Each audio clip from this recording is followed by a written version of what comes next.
Hello, Maurieo Vlogs number 328. Where do we learn?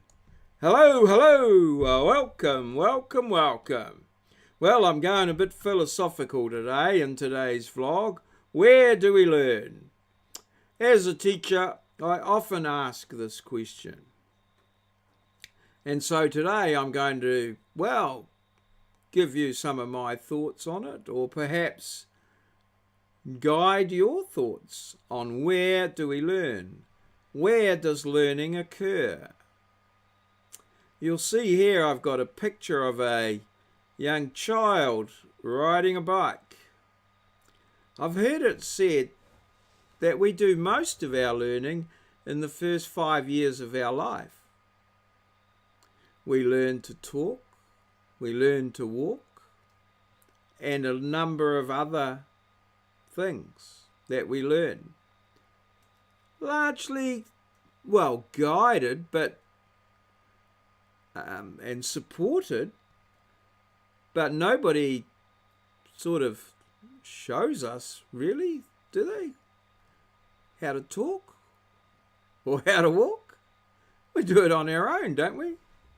Pretty much, without too much guidance from others. So think about that. It's only when we get older that we need other people around to show us. So where does learning happen? In my experience, the best learning happens when we're given a challenge and we have to sort it out ourselves. That's where we learn the most. That's where we learn new things. If someone shows us how to do something and then we mimic their response in that, sometimes while we can do the thing, we don't really understand why. It's very important, therefore, that we go through all of the steps that we experience failure as we go, that we experience challenges, we meet challenges and go further. I just think recently in my latest Where, What, Who competition, I put up it turned out to be a hard question of who is this? But I notice in the comments afterwards that the participants seemed very pleased, more pleased than some of the other competitions where they knew the answer or it was very easy to find the answer. The response, I felt that their response and their joy at actually finding the answer was greater when the challenge was harder. And I think this is the case with learning, that if we go through all the stages of a little bit of confusion, some failure, some further research, a couple of goes, and get there and learn how to do something, the success is that much sweeter at the end.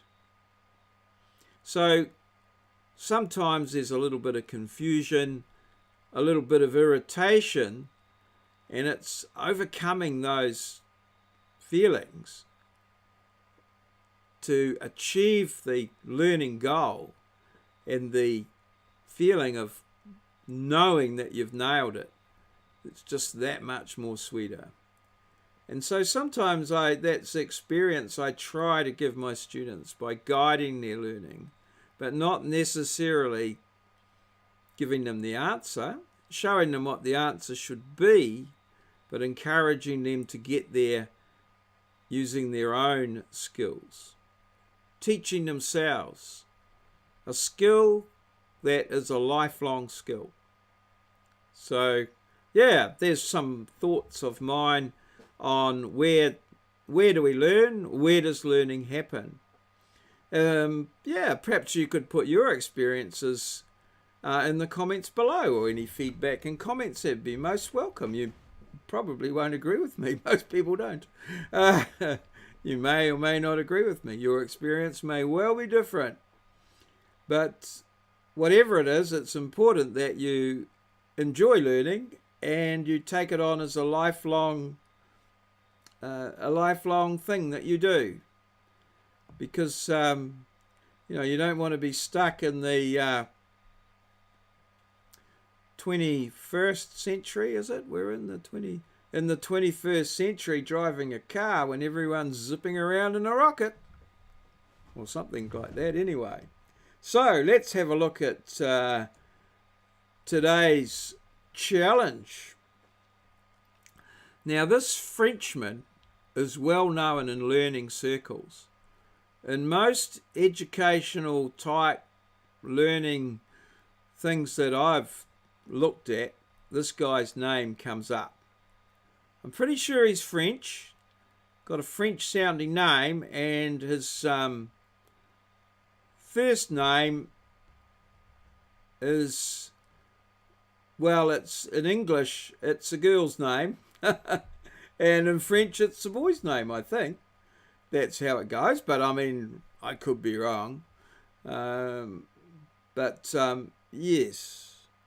So, trying to give you a few hints there, but he's a big man on learning, this chap. Big man on learning, this French chap. He looks French, doesn't he? He's wearing the beret there. Now, yesterday's challenge was, who is this guy here? And this is the New Zealand playwright Bruce Mason, who wrote a play called The End of the Golden Weather, which sort of related to my theme yesterday. And I'm sorry to those people who are not local New Zealanders. He's very well known. Well, his End of the Golden Weather is very well known in New Zealand. And it's set on Takapuna Beach, which I had there. So I couldn't really go past this guy yesterday. But today's guy, this guy here, oh, now Moz got that one. End of the Golden Weather, Bruce Mason. Moz came up with that one. So thanks, Moz. Awesome stuff. And today's guy, of course, is more international. A Frenchman, I believe. Well, I think by his name. I should check it out totally, but it probably turns up he's born somewhere else. But got a French sounding name anyway. So, thanks everybody who liked and commented. Those of you who are moving from winter through spring to summer, may the days get warmer and the days get longer and you have some, some summer holidays and some warm weather. I wish you all. And for those of us who are going from summer through autumn into winter, rug up and get ready for the cold period, and then the sun will shine again tomorrow. Thanks to everyone who's liked and subscribed. Love the comments and the feedback. And I wish you all well. Cheers. See you.